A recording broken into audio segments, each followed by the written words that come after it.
doing and listen. This is not a drill. What's the most resilient parasite? An idea. A single idea from the human mind can build cities.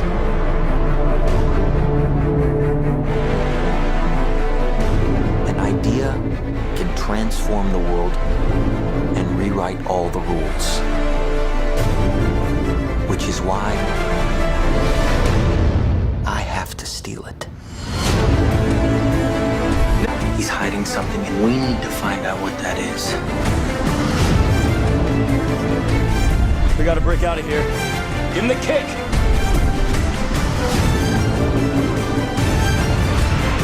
This was not a part of the plan! Wake me up! Wake me up!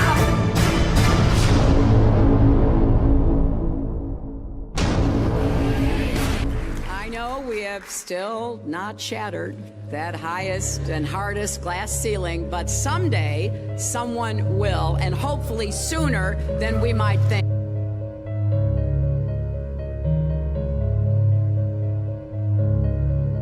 As the galaxies go whizzing by over the glass domed ceiling. Now tell me that doesn't work for you. If it's true, does it change how I live my life? This is something that is not an easy answer because of the magnitude of what we're talking about here. How it will change your life, first of all, when you understand it, is dramatic, to say the least. Will it change you from having to go to your job every day and the things that you typically do every day? No. But when this knowledge becomes more mainstream and these agencies are starting to be held accountable, and you understand that they're all participating in this, not just the United States government, not just NASA, but China, Russia, India, all of them have space programs. They all have the same symbolism. They're all doing the exact same thing to their citizenry. And the first thing you have to understand about this is that the deception goes all the way to the top. And when I say all the way to the top, you have to kind of get rid of the notion that the people at the very highest levels are working together.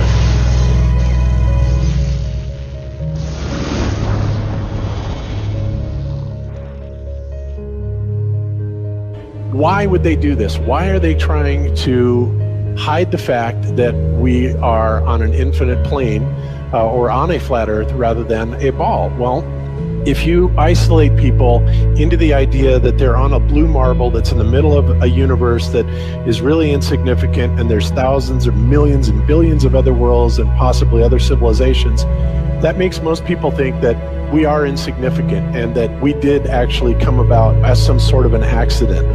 Now, when people believe that, their minds are much more malleable into being given the idea that there is no God, there is no creator. And because of that, that also gives the controllers this fertile soil to build other deceptions on.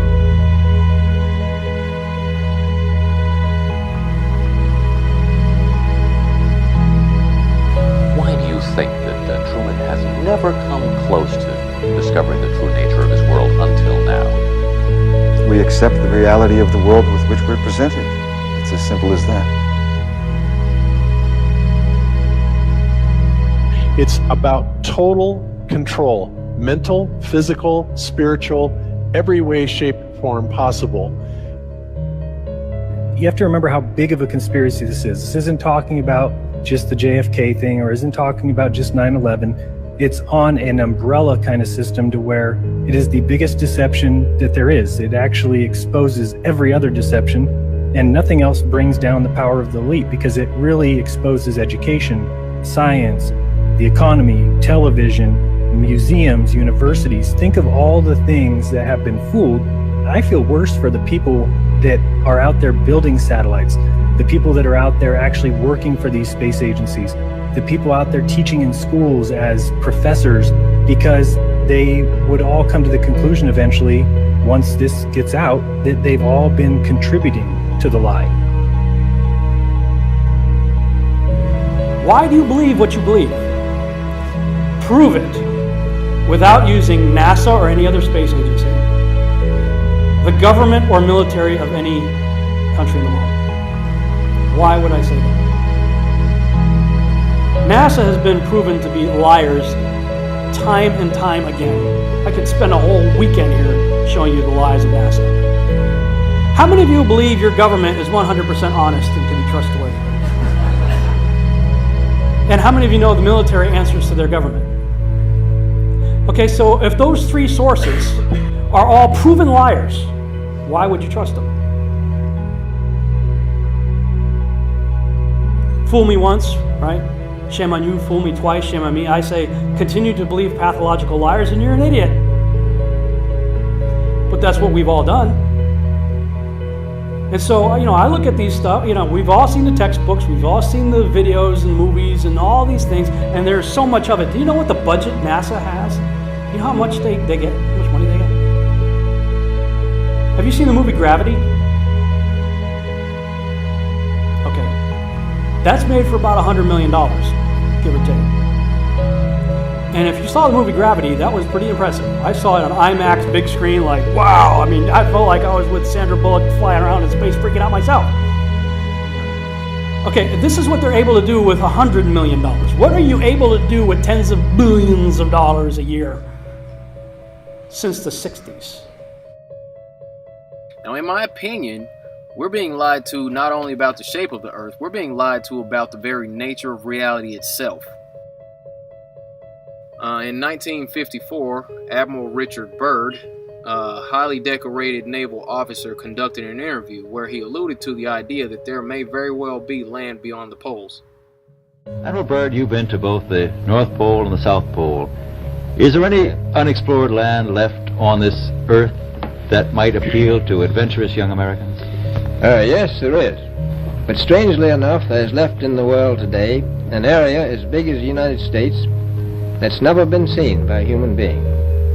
And that's beyond the pole, on the other side of the South Pole, from Middle America.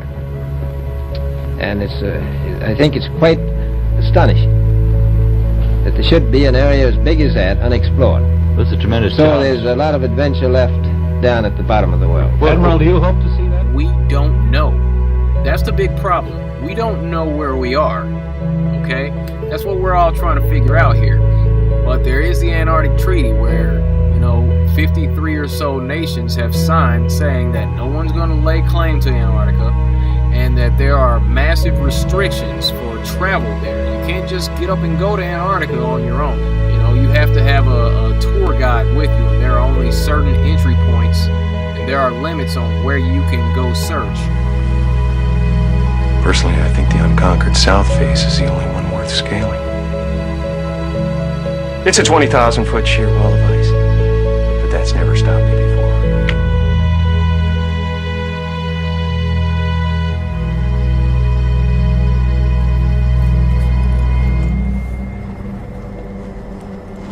Welcome.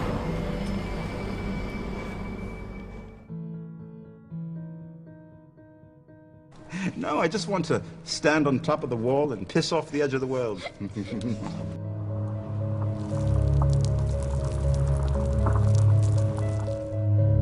What difference does it make? What difference does it make? Yeah, that's their favorite line. Got a lot of people, what difference does it make? You can't figure out what difference it makes? If you can't figure out what difference it makes that the people running your world have fucking lied to you over and over your whole life, if you can't figure out that someone lying to you is trying to control you, suppressing of information, of knowledge, is control. Deception of information and knowledge is a form of control. So what difference does it make? It makes a big difference, because once they start omitting information or lying about information about where you live, they're doing it to control you, period. Why am I having to explain this to critical thinkers in the truth movement? The way you control billions of people is to keep them divided and fighting each other. Flat Earth is not a psyop. Flat Earth destroys the psyop. Every psyop that's been used to control us. For as as long as they've known about it. So this system has been in power and control for hundreds of years, ever since they convinced the rest of the world that they didn't know where they live. It created this fantastical scenario to make people feel insignificant and to follow those that appear to know better.